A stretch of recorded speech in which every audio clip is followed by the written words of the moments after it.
नमिश जी पटियाला से। श्री हरिवंश प्यारे गुरुदेव। राधे महाराज जी। गुरुदेव, मीरा जी और प्रहलाद जी जैसे विश्वेश भगवान के प्रिय भक्तजनों और संतजनों के जीवन में इतनी कठिनाई और इतना विरोध होते देखा गया है। महाराज जी, इतनी कठिनाई और इतना विरोध होने पर ये भक्तजनों और संतजनों के प्रारब्ध में होता है या फिर भगवान स्वयं कृपा करके अपने भक्तजनों पे ऐसी परीक्षा लेते हैं? इनका प्रारब्ध नहीं होता है, भगवान की लीला होती है। जैसे भगवान की निज लीला होती है, ऐसे भगवान के निज जनों की लीला होती है। ये साधारण मनुष्यों में क्षमता नहीं है। जैसे एक दिया सलाई जलाई जाए, वैसे लगाई जाए तो यहाँ छाला पड़ जाएगा। और पूरी आग में धधकती हुई प्रहलाद जी को जलाया गया, एक रोम भी नहीं जला। तो वो भगवत स्वरूप है। जल में डुबाया गया, या थोड़ी देर सांस रोक ली जाए तो मर जाएंगे, मरे नहीं।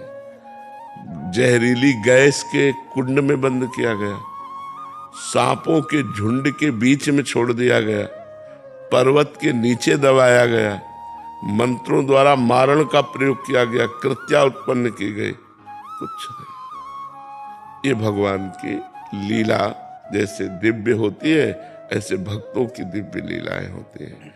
हम लोग मानुषिक भक्त हैं, वो दिव्य भक्त हैं। जैसे नारद जी हैं, सनक सनंदन सनातन जी हैं, ये बड़े बड़े चैतन्य महाप्रभु हैं, हरिवंश महाप्रभु हैं, स्वामी हरिदास जी हैं, निम्बारकाचार्य जी हैं, वल्लभाचार्य जी, शंकराचार्य जी, ये सब बड़े महापुरुष भगवत स्वरूप है।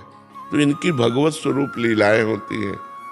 अपनी तो नष्ट हो जाएगा शरीर, अस्त्रों से काटा जाए तो नष्ट हो जाएगा ना।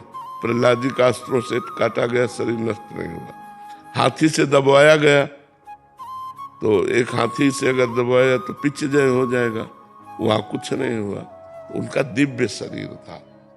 जो पंचभूतों से बना शरीर होता है वो पंचभूतों से नष्ट हो जाएगा, अग्नि से, जल से, वायु से। लेकिन जो दिव्य शरीर है वो इनसे नष्ट नहीं होगा। तो प्रहलाद जी का दिव्य शरीर हो गया था, मीरा जी का दिव्य शरीर हो गया था। भजन के प्रभाव से हलाहल विष कटोरा भर के पी गई और कुछ नहीं हुआ। तो पंचभूतों में विष का असर होता है, दिव्य में थोड़ी होता है। तो मीरा जी का हृदय दिव्य गिरधर स्वरूप हो गया, तो उस पर विष का भी प्रभाव नहीं पड़ा। नरसिंह मेहता जी, कबीर दास जी, ये सब बड़े बड़े सिद्ध संत हुए। सिद्ध मतलब पंचभूतों से ऊपर उठ चुके, तो उनके शरीर पर भी पंचभूतों का प्रभाव नहीं पड़ता। जैसे प्रहलाद जी के ऊपर हुआ, ऐसे ही कबीर दास जी के ऊपर हुआ। चिघाड़ते हुए मदिरा पिलाकर हाथी को ऊपर चढ़ाने की आग पे बैठाल दिया गया कबीर दास जी को, कुछ फर्क नहीं पड़ा। तो अपने लोगों के शरीर पंचभूत रचित, पंचभूतमय है। उनके पंचभूत जैसे दिखते हैं पर चिदानंदमय है, पंचभूतमय नहीं है। इसलिए उन भक्तों के ऊपर जो प्रभाव हुआ वो प्रारब्ध नहीं है, वो भगवान की दिव्य लीला है। जैसे भगवान की दिव्य लीला काली दह में कूदना, तो भगवान का प्रारब्ध थोड़ी है कि काली दह में कूद रहे और सांप उन्हें लपेट रहा है, ये उनकी लीला है। ऐसे भक्त लीला होती है, भगवान की लीला और भक्त लीला। और जो भक्ति साधना के द्वारा अपने लोग करते हैं, ये जब सिद्ध हो जाएंगे तो उसी कोटि के हो जाएंगे। पर वहां तक पहुंचने तक अगर पहले छेड़ दिया जाए तो नष्ट हो जाएगा शरीर। जब सिद्ध हो जाते हैं तो कोई फर्क नहीं पड़ता है, फिर वो भगवत स्वरूप हो जाते हैं, उनमें दिव्यता आ जाती है।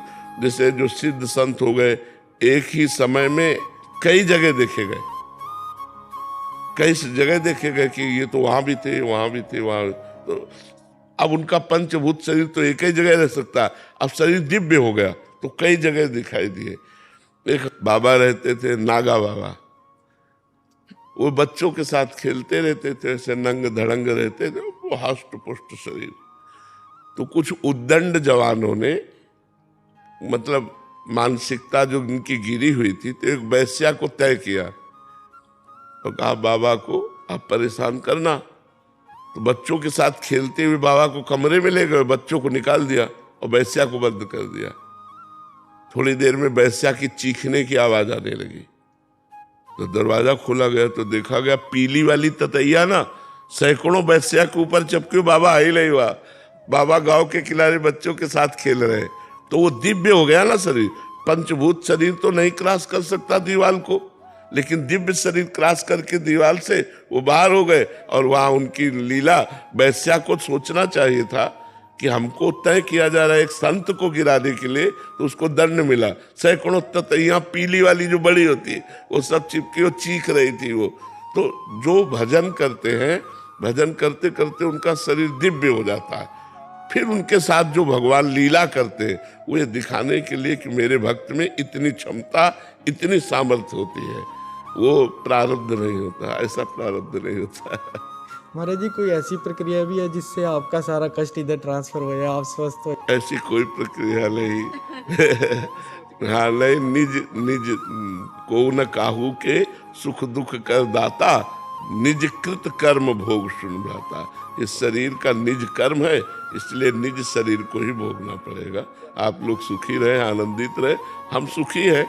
ये बाहरी कष्ट से कोई फर्क नहीं पड़ता।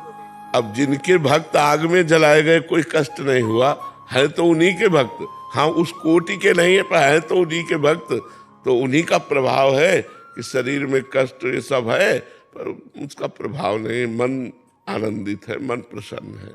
आप लोग सुखी रहिए और खूब भजन कीजिए।